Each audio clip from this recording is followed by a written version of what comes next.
तू सुखकर्ता, तू दुःखहर्ता, विघ्न विनाशक मोरया, संकटी रक्षी शरण तुला मी, गणपती बाप्पा मोरया. भगवान गणेश ज्यांच्या केवळ नामस्मरणानेच अवघ जीवन मंगलमय होते, अशा या बाप्पाला समर्पित संकष्टी चतुर्थी लवकरच येत आहे. हिंदू धर्मात भगवान गणेशाच्या पूजेला विशेष महत्त्व आहे आणि जेव्हा संकष्टी चतुर्थीचा विषय येतो तेव्हा भक्तांचा उत्साह दुप्पट होतो. नुकताच जुलै महिना सुरू झाला आहे आणि या महिन्याच्या सुरुवातीलाच येणारी संकष्टी चतुर्थी अत्यंत विशेष आणि दुर्मिळ आहे, जिला कृष्ण पिंगल संकष्टी चतुर्थी असं देखील म्हणतात.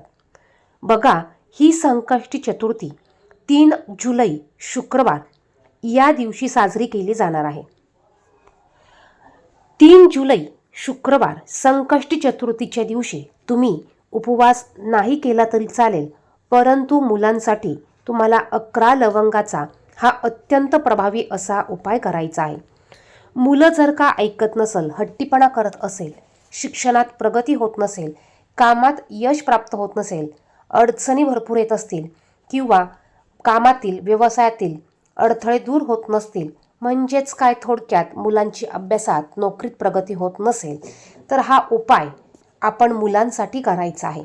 मुलं जर का मोठी असतील, करण्यासारखी असतील, तर हा उपाय मुलांकडनं करून घ्या. मुलांना स्वतःला करायला सांगा. आणि जर का मुलं लहान असेल तर हा उपाय आईने किंवा वडिलांनी मुलांसाठी केला तरी चालेल. ही संकष्टी चतुर्थी अत्यंत प्रभावी मानली जाते. ही ज्येष्ठ महिन्याच्या कृष्ण चतुर्थी तिथीला येते. यावर्षी संकष्टी चतुर्थीला सर्वार्थ सिद्धी योग तयार होत आहे, ज्या दरम्यान विघ्नहर्ता भगवान गणेशाची पूजा केली जाईल. या दिवशी सकाळी लवकर उठायचं आहे. गणपती बाप्पांची पाण्याने किंवा पंचामृताने अभिषेक घालून गणपती अथर्वशीर्षाचं पठण करून पूजा करून घ्यायची आहे. गणपती बाप्पांना हळदी, कुंकू, अष्टगंध, अक्षदा, दुर्वा, जास्वंदाचं फूल अर्पण करा. गुळ खोबऱ्याचा नैवेद्य अर्पण करा. उपवास केला असेल तर संपूर्ण दिवसभर उपवास करा. रात्री चंद्रोदय झाल्यावर चंद्रदर्शन घेऊन गणपती बाप्पांची आरती करून नैवेद्य दाखवून उपवास सोडायचा आहे. बघा, जो उपाय आपण बघणार आहोत हा उपाय अत्यंत प्रभावी आहे आणि हा उपाय मुलांसाठी आवर्जून प्रत्येकाने करायचा आहे. जर का मासिक धर्म असेल, अडचण असेल, सुतक असेल तर उपाय तुम्हाला करता येणार नाही. आता हा उपाय आपण संपूर्ण दिवसभरात केव्हाही करू शकतो. उपाय करण्याच्या अगोदर आपल्या देवघरात असलेल्या गणपती बाप्पांची आपल्याला पंचोपचारे पूजा करून घ्यायची आहे. त्यानंतर ज्यावेळेस तुम्ही उपाय करणार आहात त्यावेळेस तुम्हाला देवघरात धूप दीप प्रज्वलित करून घ्यायचा आहे. बसायला आसन घ्यायचं आहे आणि त्यानंतर तुम्हाला हा उपाय करायचा आहे. उपाय करण्यासाठी तुम्हाला 11 लवंगा घ्यायच्या आहेत. बघा, 11 तुम्हाला अखंड फूल असलेल्या लवंगा घ्यायच्या आहेत. त्यानंतर तुम्हाला देवघरासमोर बसायचं आहे.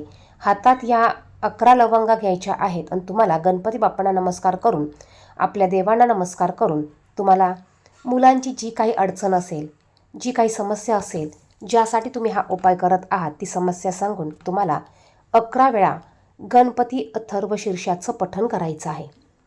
त्यानंतर सगळ्यात शेवटी तुम्हाला एकदाच फलश्रुती म्हणायची आहे.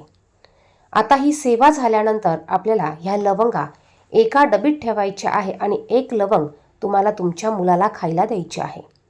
यानंतर बघा, ही डबी तुम्ही तुमच्या देवघरातच ठेवू शकतात. दुसऱ्या दिवशी पुन्हा या डबीतून तुम्हाला 1 लवंग तुमच्या उजव्या हातात घ्यायचे आहे. देवपूजा झाल्यानंतर तुम्हाला हा उपाय करायचा आहे.